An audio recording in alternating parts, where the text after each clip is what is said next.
Hi guys, thank you all for tuning into Big Mama Story Time. Story time! Please don't forget to like, subscribe, comment to my page. Here we go. Hi guys, thank you all for tuning into Big Mama Story Time on today. Today I will be reading to you guys a story out of the Disney's Christmas Storybook collection. Alright guys, and this will be Wreck-It Ralph. The last thing we read was Alice in Wonderland, A Present for the Queen. Now we're finna read Wreck-It Ralph, Wreck the Halls.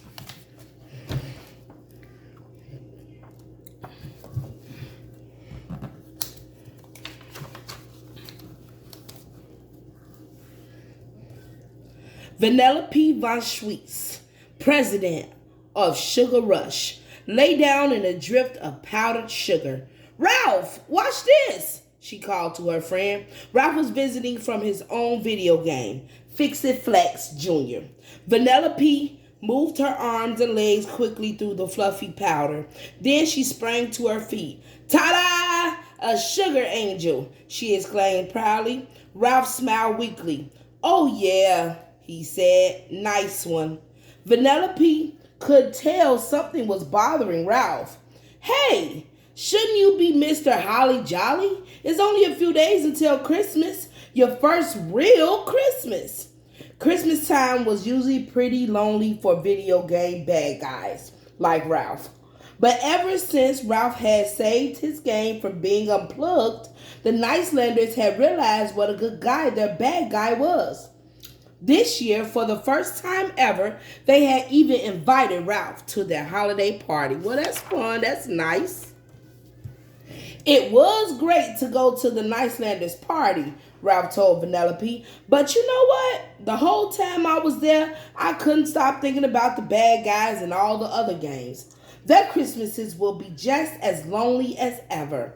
Ralph remembered past Christmases spent alone on his brick pile at the dump. "Bad boys deserve a real Christmas too," Ralph added. "You're right. Everybody deserves a Christmas, Ralph. Good or bad." Vanellope tilted her head to one side, then nodded. "You're right," she said, "and we can give it to him." She remembered how it had felt to be left out by the other racers in her own game. "Let's throw the bad guys a Christmas party with presents and a tree. The whole 9 yards." Ralph's face lit up. "That's a perfect idea," he cried. He hopped up in excitement, then landed with a boom. The ground shook and a towering sugar drift toppled over, burying Vanellope. "Oops, sorry," said Ralph, digging her out. Ralph called a special meeting of the Bad and non-support group. "Every year we bad guys get stuck on the outside of Christmas looking in.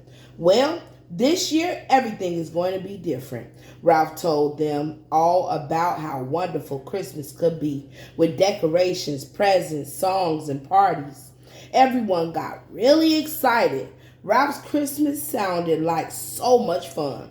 "I want everyone to meet here in the support group room on Christmas Eve," Ralph said, "and get ready for the merriest Christmas ever." Oh, they extra happy. Look at him. They're like, "Yay, somebody care about us."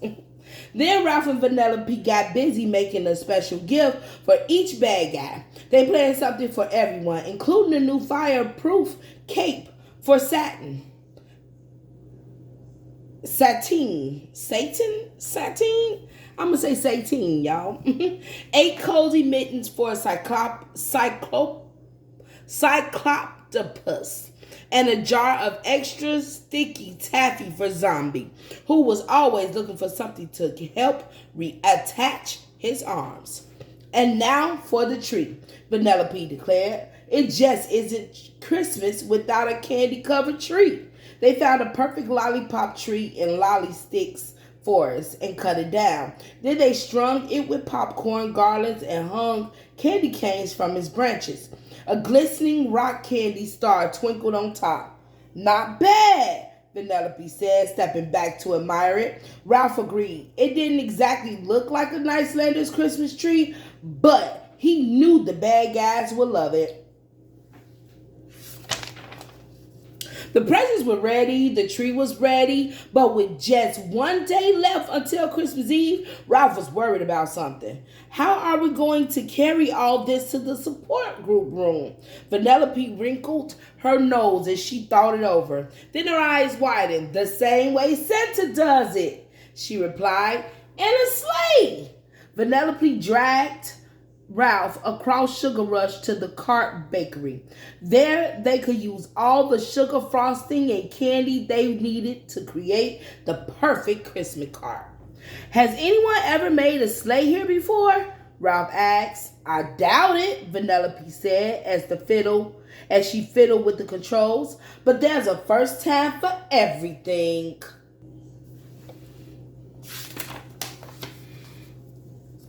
Gears turned, belts rolled, mixers mixed, and frosting squirted. Within minutes, a gleaming vehicle slid out of the finisher and came to rest at Ralph's feet. One rocket-powered candy sleigh ready to go, Vanellope declared. On Christmas Eve, the two friends met up to bring Christmas to the bad guys. Vanellope came dressed up and ready to play elf.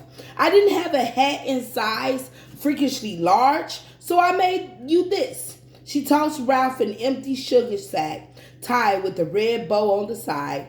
Thanks, said Ralph, putting it on. Then he squeezed behind the wheel of the rocket-powered sleigh. Can I drive?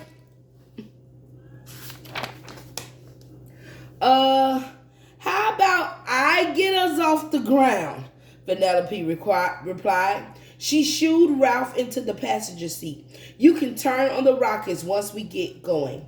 Vanellope revved the engines and they were off. Soon they were flying smoothly toward the game exit.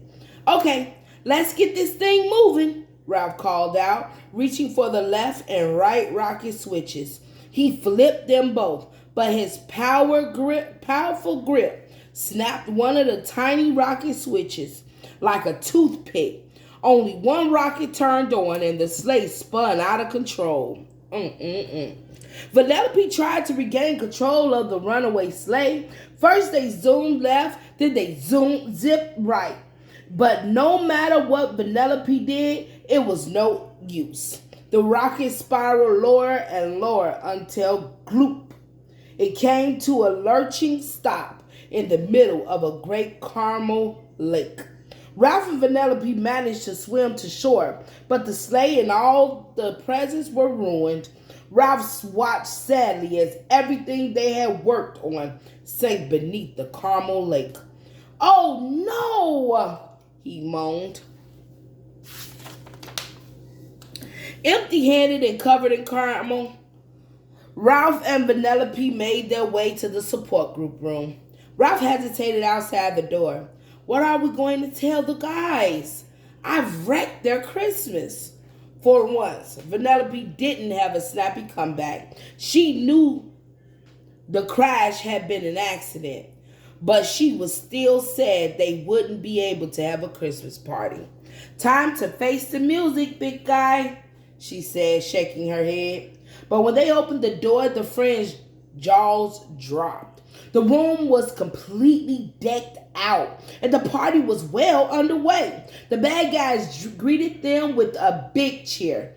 Where did you all get this? Ralph asked. We spent the last few days getting everything ready, Sorceress said. Yeah, you got us all in the Christmas spirit, Satine added. Oh, look, they ain't even need you to get all that, Ralph. They're like, I got it, we got it. But Vanellope and I made presents and trimmed the tree. We even made a sleigh, but I wrecked it. I wrecked everything. Don't be silly, Ralph, said Satan. You're the reason we're here, spending the holiday together. The other bad guys nodded in agreement. That's a pretty great gift. Vanellope punched Ralph gently on the arm. Yeah, don't be silly, Ralph, she said. Or should I say, Mr. Holly Jolly? A wide smile spread across Ralph's face. That's me, he exclaimed. Merry Christmas, everyone!